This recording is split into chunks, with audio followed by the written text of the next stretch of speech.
Welcome to the Path Forward podcast. I'm your host, Augie Gillarducci.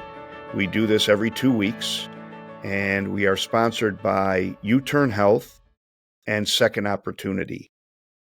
What we focus on are talking with either people that are formerly incarcerated that have an opportunity to share their stories, their experience, and what they've done to move on from incarceration. Or we talk from people that we call friends of Second Op, and those are people that provide resources and support and help for those that have been incarcerated. And so today, my guest, I believe we met through LinkedIn, and it's Brent Cassity. And Brent reached out to me on LinkedIn, and we started to have some conversations. We found we had a number of things in common, which he's going to share. But I will, in full transparency, I will tell you that last week I sat as a guest on his podcast. So you'll see a complete role reversal. Last week he was the one asking the questions, really kind of grilling me. Just kidding, but asking the questions, and now it's going to be me asking of him. So, Brent, thank you for your time. Thank you for appearing, and welcome. Thank you, Augie. I appreciate it. And I really did enjoy you and your story. And I am a big fan of everything you're doing with Second Opportunity, reentry, and it's so needed. And you have such a passion for it. And, I've being in the experience I have had and you have had, we all know that reentry is one of the things that is maybe the toughest thing you're going to go through this experience of incarceration and trying to get back into the world. So what you're doing is a godsend to help people along their way. So I'm a big fan of yours, Augie. Well, thank you for saying that. Reentry it's a full contact sport, right? Full contact sport, because exactly. you never know what direction the problems may come from. As much as we try to prepare, and preparation, I think, is essential. I really feel for those that walk out that have not prepared, either mentally or having a plan. I think that their reentry journey becomes infinitely more challenging. But what I like to do, Brent, is let our audience get to know you and your story, and start by telling us about your upbringing, where you grew up, what you did in school, and then the beginning of your career as you were an adult. Yeah. So I grew up in Southwest Missouri, Springfield, Missouri. It was a great place to grow up as a kid. I grew up in one of those neighborhoods where, we rode the bikes and left the house in the morning and played and touch football, and we had a basketball place, and the older kids chose the younger kids, and you always, were trying to get picked on the team. And I had a creek in the backyard. We were always trying to build rafts. So everything about my life, it was that Norman Rockwell life of what I had. Now, I had grandparents in my life, I think one of my favorite things, we would get dropped off. My parents would go on a vacation or something in the summertime. My grandparents had an old country shoe store, R&J Shoes. And I remember being a kid, and my grandmother, she could sell to anybody for anything. They come in for one pair of shoes and walk out with 7 pairs of shoes. And she'd be, Brent Douglas, I want you to go back and get me a 6.5, 7.5, 8.5, whatever. And I'd run back there and I'd do that and they'd bring it back. And I just thought at that age, I was like, 8, 9, 10 years old. I was so just like thinking I was helping her sell. And I think, now I'm 57 years old. I really think that that's what inspired me to get in and love sales. She'd give us some change to go down a couple doors down on the square and we'd buy an ice cream or whatever. That was kind of my brother and I's for working with her that day in the shoe store. But it was an interesting life. I had, I guess you could say, Augie, we were a family that had a lot. My dad was one of those guys that, bigger than life. He was on the state championship basketball team. He was valedictorian. He went, be D1 athlete in basketball. He graduated number 1 in his law school class, got out, won big cases, and then he went into business. And he was just a big presence in my life. And, at eighth grade, I was thinking, he's like, I just want to be like that guy, he's it. And at that time I was 6'1", which was like a giant in eighth grade, that's like a 7-footer, back then.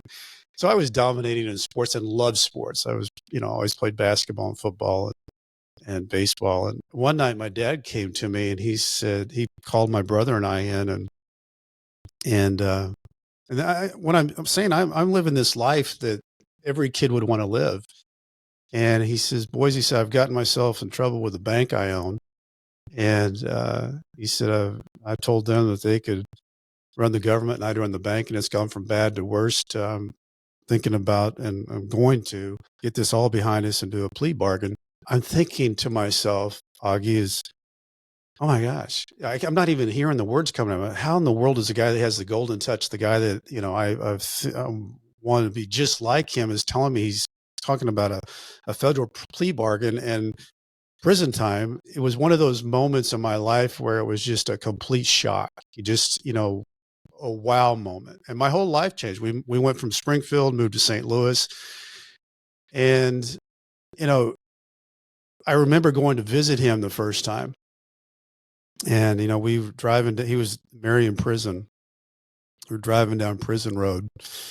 That was literally the name of the road. They have no more imaginative way of, it was Prison Road to Marion Prison.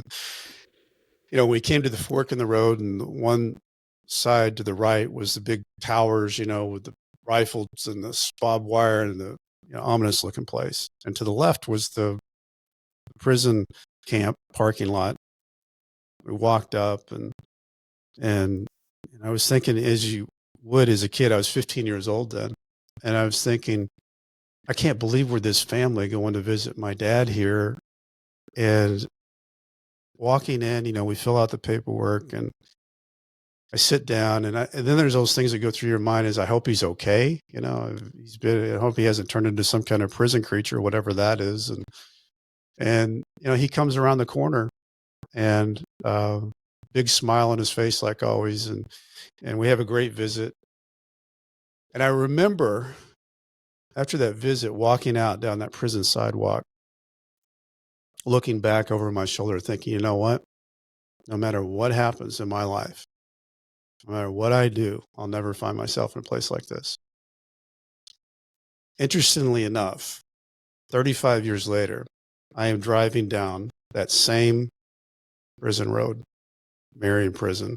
I get to the same fork in the road, ominous looking place to the right, prison parking lot to the left. I go and park in that same parking lot, walk up that same prison sidewalk, fill out that same prison paperwork, and sit in that chair, waiting for my dad to come around that same corner.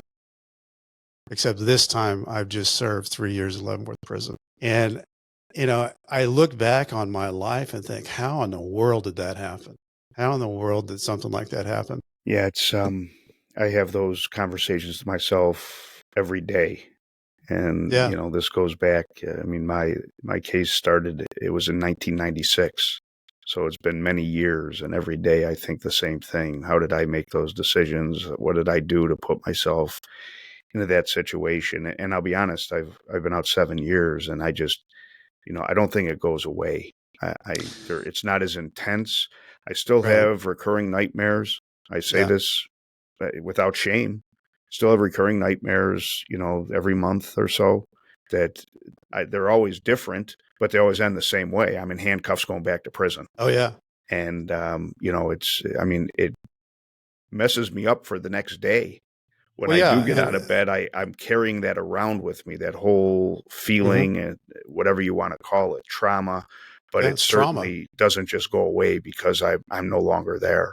No, it's trauma. And people say, because I never really thought about it, is that we were this 2-term family, that my dad went to prison twice and I've gone to prison. Because when he got out, there was one company that survived the whole fiasco. And the reason why it survived was because he had put this company in a family trust with my mom, my name, and my brother's name. And it wasn't a sexy company at all. It was having the opportunity to prearrange your funeral services before you die, to take the burden off your family so that they didn't have to take care of those arrangements at the time of your death. And he started growing that company. I was like, again, I couldn't have been more proud of him. He's second chance. He's making this work. This is like in the 80s. And he starts growing it. Me, at that time, I was, I had gone through high school. I was at college. I was political science theater major. And I thought, I'm going to be one of those fancy trial attorneys you see on TV, went in the courtroom, went in the jury.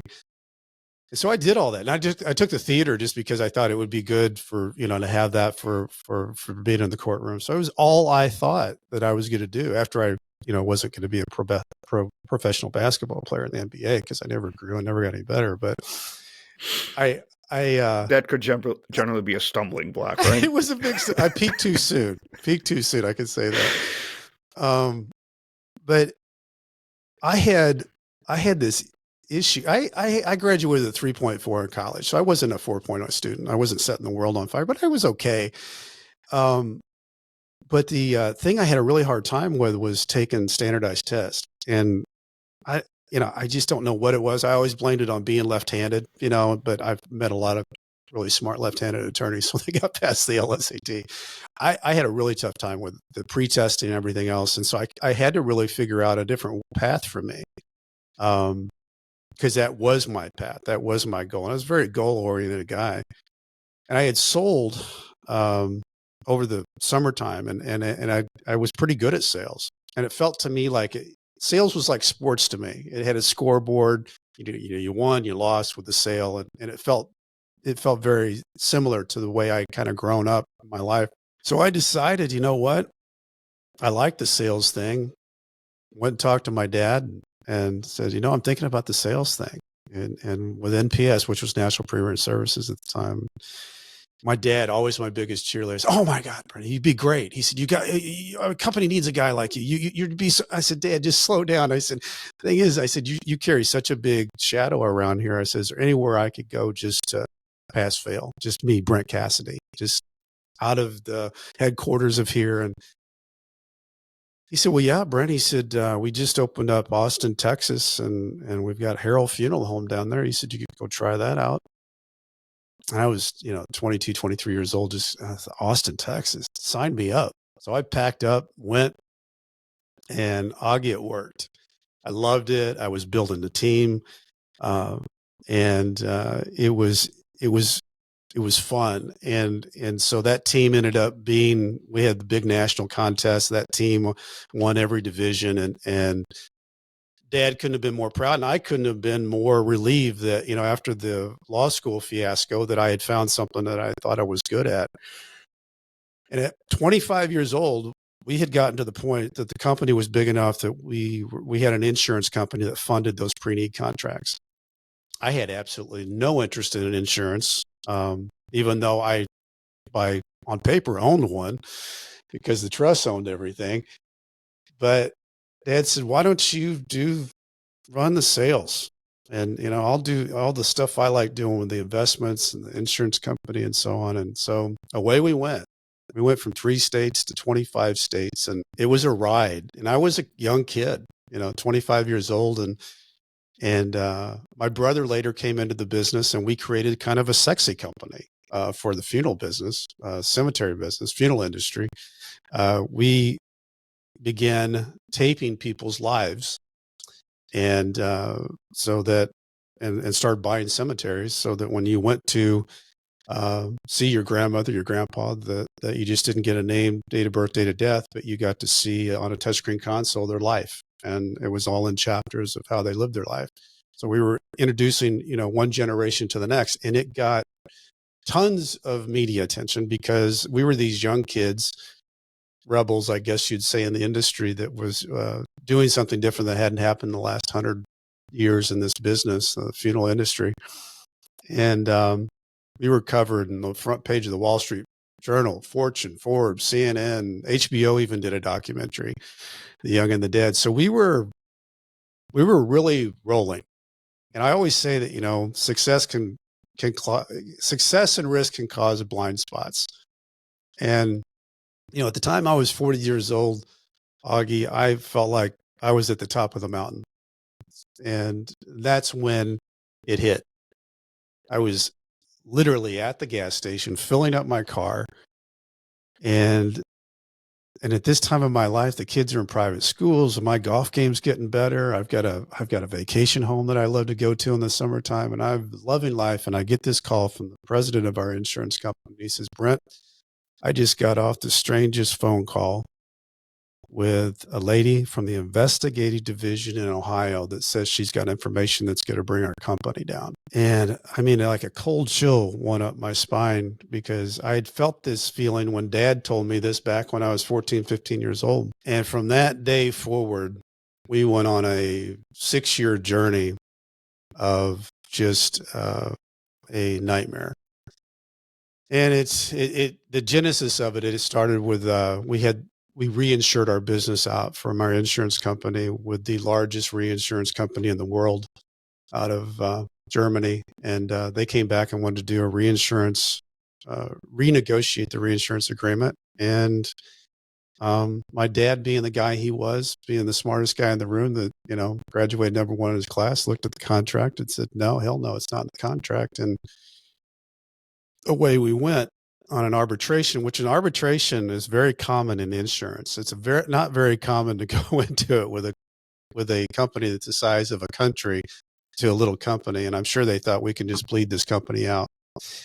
And we went from $2 million to $4 million to $8 million in our capital and surplus, and with legal fees. And about that time, sirens all over the country from 25 states started. They don't like risk and uncertainty. And that's where the genesis of our nightmare started. And it went for a long time. Yeah. My situation was a 4-year process from the time that I learned I was being investigated to the time that I actually finished trial, and every day was a nightmare. Every day was the same nightmare, and I'm sure. And Augie, it's funny too, because you and I talked about this when I was interviewing you. It's weird how you get into a weird, ugly routine of getting up with it and fighting, going to bed with it and fighting, and you actually get used to the nightmare of the routine of this ugly fight that you're in. And it's straining, and it's uncontrollable, and you're not used to it, because if you're in a position that we were in, you're used to controlling, you're used to solving, you're used to give me a situation and I'll go solve it. And I was flying around everywhere. And, the thing that, when I knew that things were really getting to a point of totally out of control, Dad came to me and he said, "Brent, this is really this is getting out of control with these regulatory insurance company or regulatory state regulators."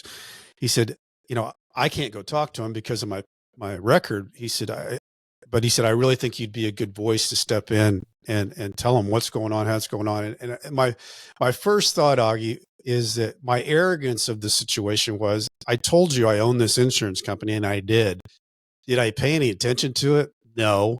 I just thought, we've got all this over here, we put it over there, and for the last 2 decades it's gone really well. But as far as managing it and knowing it, and that's what I thought is, what, the company I wasn't paying attention to, this is the one I've got to go out and defend and talk about.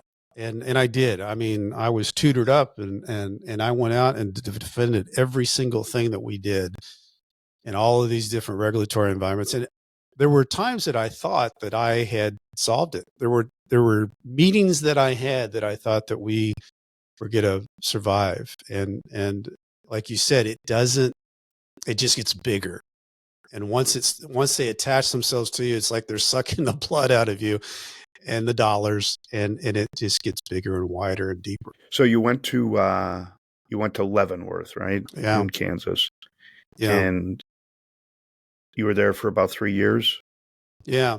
I might explain that a little bit too, because before I went to Leavenworth, my daughter sat me down. We were about 6 weeks out from trial.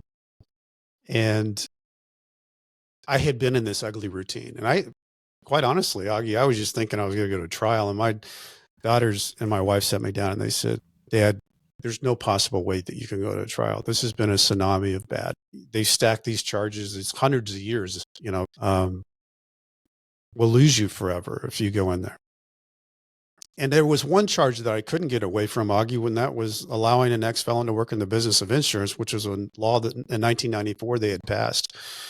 And I had actually allowed that front and center to happen. And my attorney told me that's going to be the jury instructions. Whether you knew there was a law or didn't know there was a law, you were in the responsible position to know. That carried a 5-year sentence. And so I realized when my daughters and my wife sat me down that it was time. It was just that I was so used to what I was doing, but I knew it was time. I was out of money. I was tired. But something really strange happened. The night before I went down to plead guilty, we had this family phone call. It's one of those sad family phone calls. My wife, my mom, my dad, my brother. And it was just us talking about what are we going to do next? My dad was going down. I was going down the next day. My kids and wife were up at our vacation home. I was going to go see them the next day. And I got off the phone, and people always ask me, this doesn't make any sense, but I got off the phone and I thought, oh my God, I'm going to go down and plead guilty tomorrow. And I haven't even thought about the fact that I'm going to be a person who's going to be a felon. I'm going to go to prison. I'm going to be an ex-felon. And for 6 years, I had been so busy with the fight, I hadn't contemplated what would happen on the other side. And it got really dark for me, Augie. Alone in your house, drinking is not a good recipe to go down and plead guilty the next day. I started feeling really sorry for myself, like I've never felt before. And I grabbed another drink and started thinking about my wife and, does she deserve this? Does she deserve having to live the rest of her life with a guy that's gone to prison and an ex-felon? She just needs to get a fresh start. Same with my kids. Got another drink and went and wrote down, started writing with a pen and piece of paper, all the people who'd been really my friends and supportive, and Julie, how she'd been just like a superhero through this, and the kids, all the fatherly advice from this day forward. And I grabbed my drink and my keys in my hand, and I went down to the garage and started the car. And I didn't know if I was either going to go run that car into the tree or if I was just going to let the car run. And I was in a drunken stupor, and it was like something hit me like lightning bolt. It's like, my God, Brent, what are you doing? What you're the glass half full guy. This is be the very worst thing that you could ever do in your life is go out this way. What would your kids think? What would your wife think? And it was that moment. It was in my drunken stupor how clear it was the difference between being a victim and a survivor. The victim, you roll up, curl up in a fetal position. It takes away all your strength. You can't do anything, can't step. And being a survivor, you even stand up and feel different when you say it. And I knew from that moment forward, thank God I didn't pass out in that car. From that moment forward, no matter what happened, I told myself, I'm going to make my family proud of how I'm handling this situation. No matter what happens. And there was nothing good. I was going to go plead guilty the next day. I didn't know how much prison time I was getting, for how long, or where I was going. But no matter what, I had made it in my mind, I'm going to survive this thing. And however I do it, I'm going to do it the best I can. So when I went to prison to Leavenworth, it wasn't my rock bottom moment. I had already hit my rock bottom moment, and I was already stepping out of it.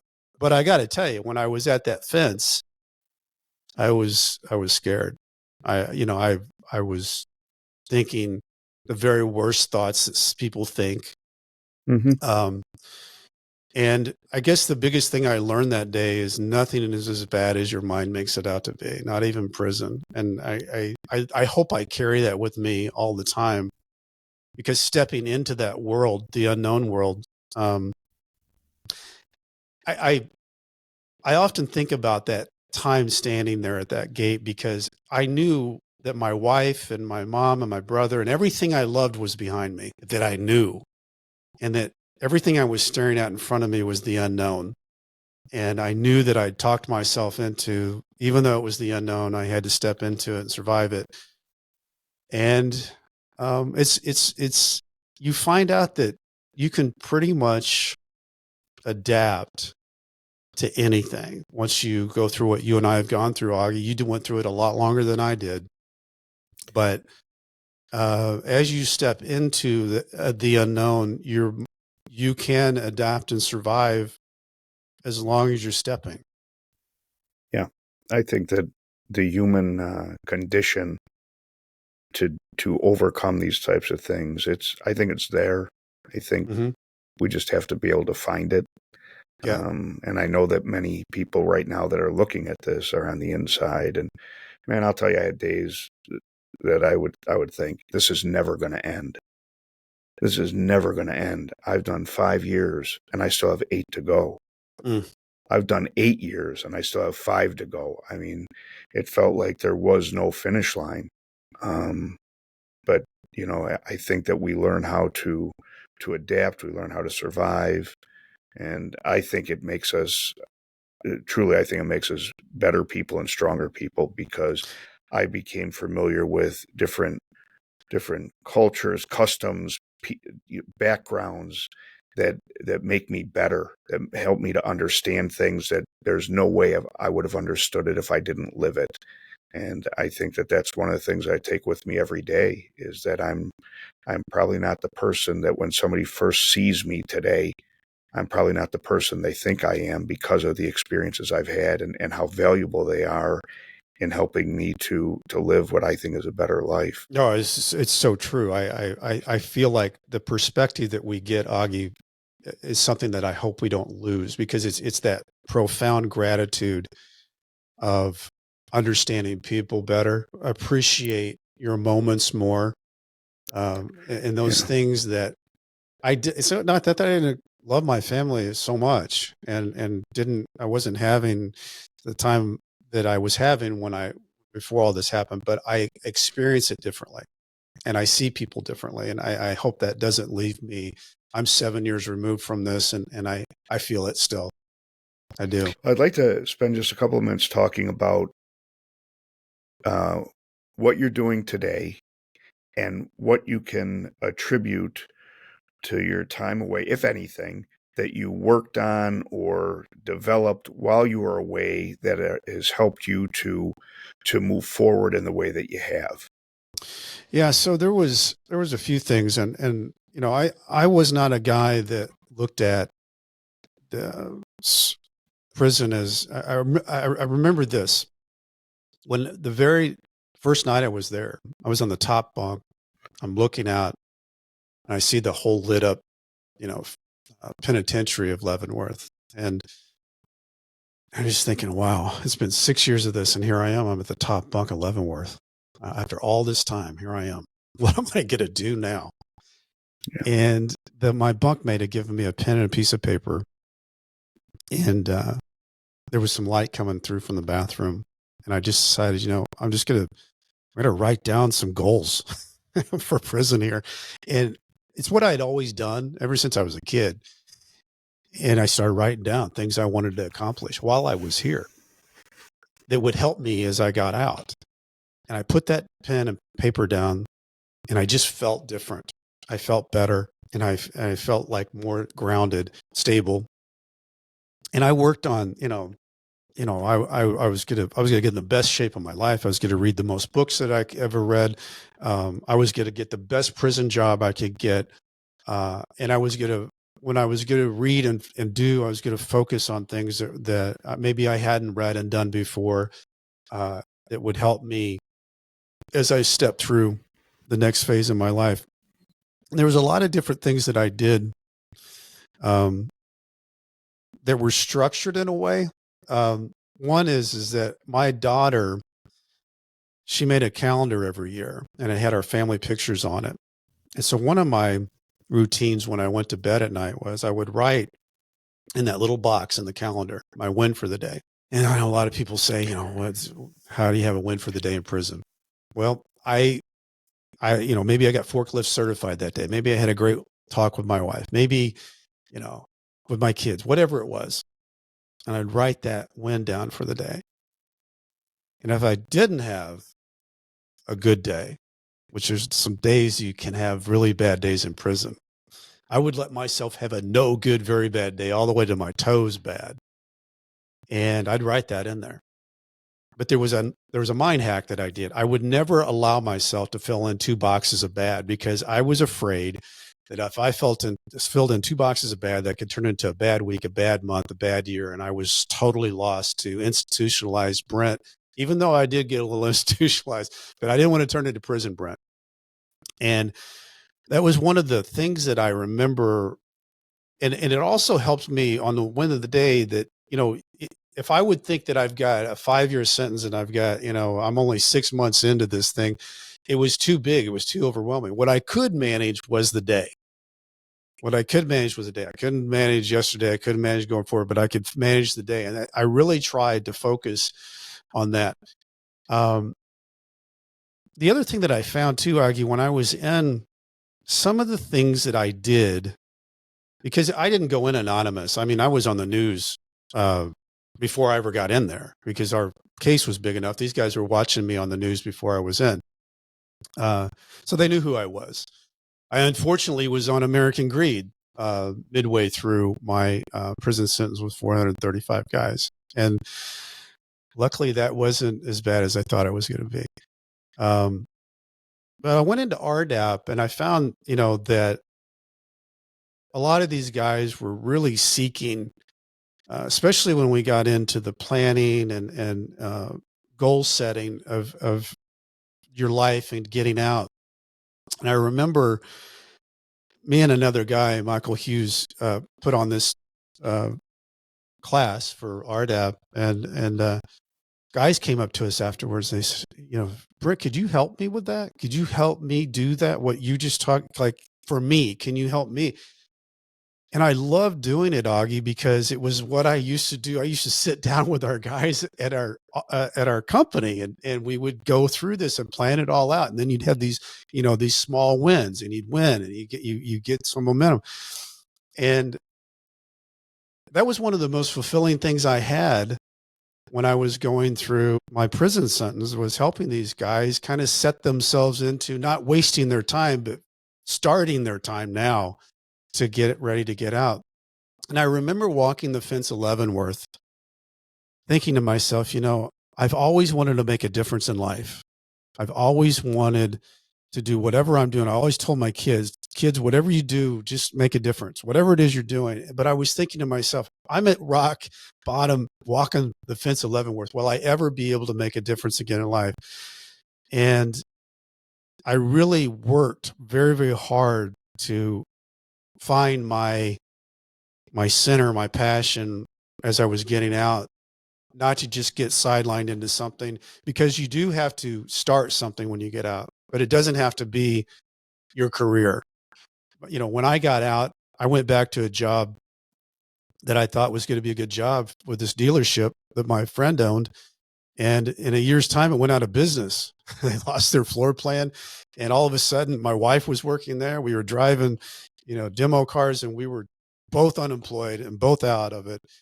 And I went back to that thing of, somehow things work out if you keep your nose to the grind. Well, I ended up getting another job with a real estate company, and I started teaching those people how to create a business and goal setting for them. And that became my job with business development and teaching. But all the time I was doing that, Augie, I was thinking, I want to do more. And I started writing my book, and I wrote my book, Nightmare Success. And I started getting on podcasts and radio shows. And I started thinking, maybe I ought to do this. And this is 3 seasons ago. But I fell in love with it the very first interview I did, because it was a way to open up a platform for people to talk, share their stories, break the narratives, and hopefully inspire people with hope that they could also get, to their next step. And I've been very lucky to be able to do that, be an author. I'm now, stepped into the speaking world, which I love, taking the stage and sharing my story. And I hope for the next 10 years that I'm going to be able to continue to follow the passion that I've set myself on. Had to work. Well, the reason I bring that up, I had to work on that. The 2 or 3 things I did when I got out weren't my, career centers. I want people to know that those have to be wherever you start. You know, it could be anything. It could be driving a forklift at a warehouse, but that's not where you have to end up if you don't want to end up. It's your start point, and then you start working from that, and then you keep building on that. It's a building block. Don't think you're ever stuck, because there's always, if you're still going and you're still looking and you're still applying yourself and you're looking for your passions, there's going to be people that attach themselves to you, but you've got to be able to know your story. You've got to be able to be vulnerable and humble and believable to get what you want on the next step. But I also think that people are drawn to that. The people that have a hard time, I think, are the people that they're totally not expecting to have to do that, to share who they are, to share their story, to share how they got there and why they need the opportunity. And I say to the guys that are in prison now, start working on that story. Start getting that, so that when somebody asks you what's happened, how'd you get there, where are you going now, you can actually tell it. You can believe it so well that you can tell it to anybody. It's your elevator pitch. That's great. We actually, on many of the tablets, we put together a little demo of the work that we do, and one of them is the elevator pitch. And I believe that that's probably the most important thing a person can walk out of prison with, is be able to tell their story and why it was a turning point. Yep. That, because we all have the same story. If somebody's been incarcerated, I mean, it boils down to, generally, I made some really bad choices and bad decisions, and for that I was incarcerated. And I think that's common. I mean, as far as all of us.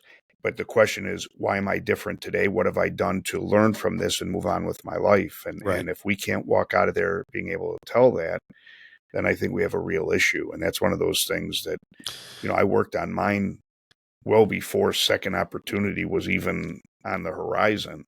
But I worked on mine. How was I going to explain this? Is I wanted somebody to take a chance on me and hire me into a position so I could just prove myself. Right. And you've got a great story to that. And I was sharing your story the other day to somebody else about you, Augie. You worked and somebody, they connected the dots, and you continue to connect the dots. The other thing about that is you also have to humble yourself so much that, you have to be willing to look at that person's doing something I would like to do, and recognize that, and humble yourself and go and ask for help. What I have found is a lot of people who are getting it right will share with you how they're getting it right because they're proud of how they're getting it right. And they're willing to share with you. To me, that's one of the secret recipes of humbling yourself and asking for help, looking for somebody that's getting it right, and then applying what they're doing and what they tell you back into your world. It's like getting the answers to the test before the test, because these people and how you ask them and ask for help, more times than not, you're going to receive help. And those people will take you on almost as a mentor because you've sought their help and become part of a world that you're getting help from. And I think that's another big thing. Don't be afraid to ask for help, because there's a lot of people out there, if they're asked, they will help. I call that the number one rule of reentry. We have to be willing to ask for help. We have to humble ourselves. And, I remember my first day, I had a job. I was in the halfway house, and I got there, 6 o'clock in the morning, because that's when they would let me out of the halfway house. And I'm waiting for them to show up. I'm waiting for them to show up to open the door to let me in. And the guy that hired me, really a terrific guy, and he said, "Listen, I've got some meetings, and then I have a lunch appointment, but I'll be back this afternoon. So you and I will start, working this afternoon on some things. In the meantime, this morning, why don't you put together your LinkedIn profile?" And he walked away. And he might as well have asked me to write a book in Chinese. I mean, I intellectually, I knew what LinkedIn was. I had read about it. I heard people that came into prison talk about it. Right. But to actually sit down and create a profile and navigate it, there was no chance. And I'm sitting there frustrated, embarrassed. I mean, anything you can think of. and feeling defeated on my first day on a job after being incarcerated. And there was this woman, her name's Holly, and she saw me, and she didn't know my story, didn't know anything about me. It was my first day. And she walked up to me and she said, "Is everything okay? You all right?" I said, "Holly, I have no idea how to do this." And she couldn't have been more kind and more compassionate. Didn't want to know, why don't you know LinkedIn? She Right. just sat down and showed me how to do it and took my picture and put it up on the site. And to me, that was kind of the understand. That's what caused me to understand people will help. Yep. We just have to be willing to ask for it. And I think that we also have the obligation that when people ask us for help, if at all possible, we need to be able to reciprocate. I'm a huge believer in that too. I think it's a big point.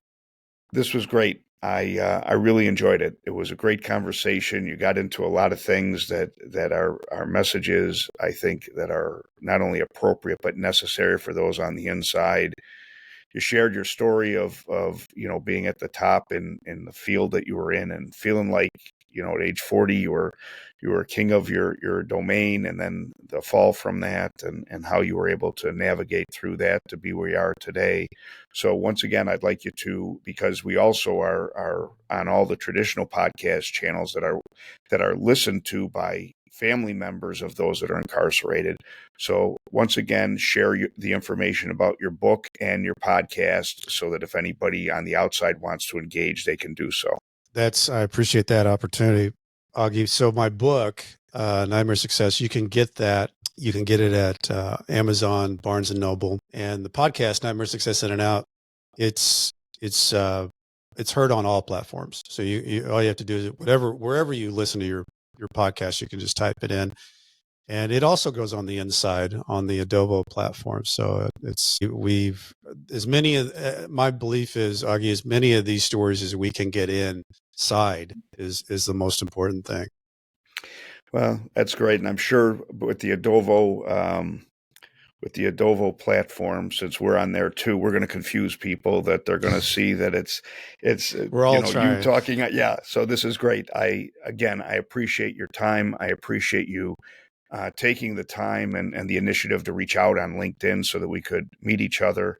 And I look forward to continuing our conversations well beyond this episode. And I'm sure I'm going to be coming your way soon. We've got a lot of activity right now in Missouri and specifically around St. Louis. So I look forward to meeting you in person. Can't wait to collaborate more with you, Augie, because like I said, I think what you're doing and how you're doing it is one of the most important things that's being done out there. Thank you for that. And I want to thank everybody who listened to the episode today of the Path Forward podcast. Again, thank Brent for taking his time to be with us. Hope you picked up some valuable things out of this episode, and I encourage you to tune into our next episode.